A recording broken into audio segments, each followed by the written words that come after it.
Good evening, everybody. I'm Pierre Roberge, the Daily Trader. It is June 21st, and we are going to take a look at Tesla stock from a technical analysis perspective. My goal in doing these videos is to help you understand how to use technical analysis to make better trading and investing decisions.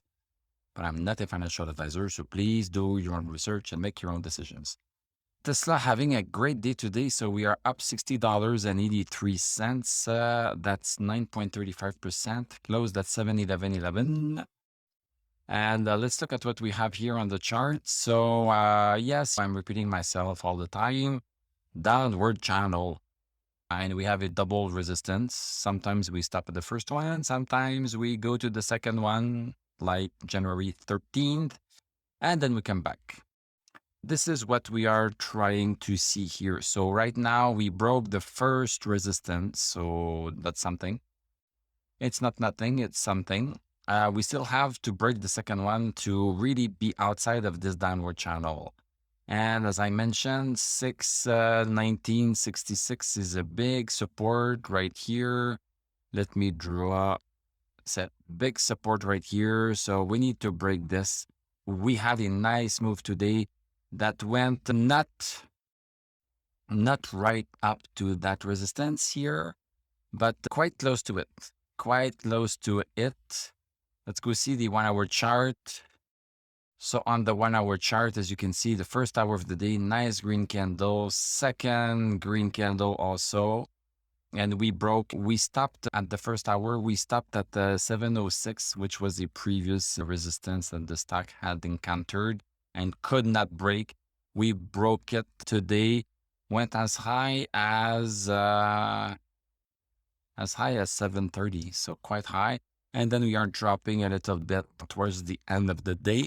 We still have stochastic at 81, so still a great stochastic. So probably this is just a little bit of a pullback, and we might be able to bounce off of that.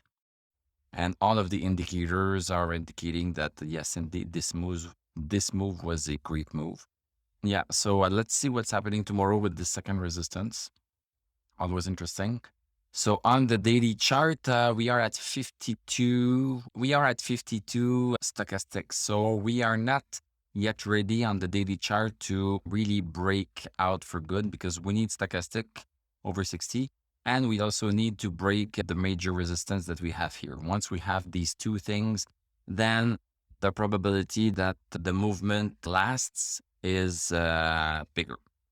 We still have MACD broken over bullish. We have this decreasing strength of the stochastic, and now we have broken outside of that. So that's interesting. So maybe this is going to allow us to really break the resistance on the stock chart as well. DMI is getting very close together. As I mentioned, that would be the perfect scenario. A nice clean signal here, a nice clean buy signal with the stock at 700 something. It would be the best case scenario, and maybe this is what is going to happen. Let's go see the VIX is falling down a little bit. This is helping us. Dow Jones has rebounded quite strongly. Dow Jones, S&P 500, NASDAQ Composite bouncing off of the low that we had Friday, and bouncing also on for NASDAQ 100. So now that we have bounce, what we need to see is how far this bounce will take us. This is why we need to look at stochastic, and we need to look at also at the resistance that we have during this bounce, because this might just be a little bit of a fluke like we had not too long ago. This is what we are going to have to keep looking at for this week. Thank you very much for watching. Thank you for liking, commenting, subscribing. If you like what I do, you can become a YouTube member. You can click on my TradingView affiliate link. I'm going to wish you a great evening. We are going to talk tomorrow, and I'm going to tell you à la prochaine.